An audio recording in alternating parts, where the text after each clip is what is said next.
Fayetteville, Arkansas. Welcome to SEC Country's daily Arkansas borderline erotic podcast, the most listened to Razorbacks podcast in the country. In this episode, John Neighbors is joined by Trent Shadid as they discuss the matchup of Arkansas defense versus TCU's offense. SEC Country launched the Borderline Erotic podcast on August 29, 2016.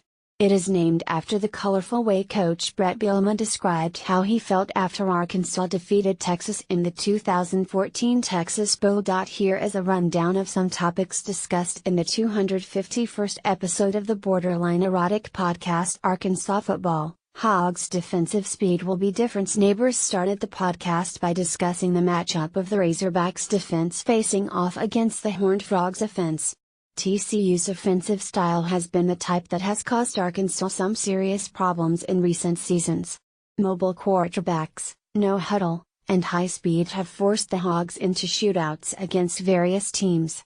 Kenny Hill has the skill set and experience to do some damage against inexperienced defenses. But the Hogs have enough defensive speed to slow down the Frogs. Nonsense. Missouri needs to stay in the SEC East. In the nonsensical part of the podcast, Neighbors brought up the nonsensical story of Missouri moving to the SEC West.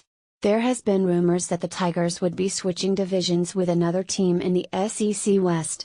If this happens, it would cause a lot of problems for cross-division matchups in the league. Have something you want discussed on the podcast?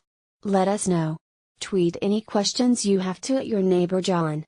Leave a voicemail to get your voice heard by calling 682 74 Rowdy 76939. Listen to this episode of the Borderline Erotic podcast below.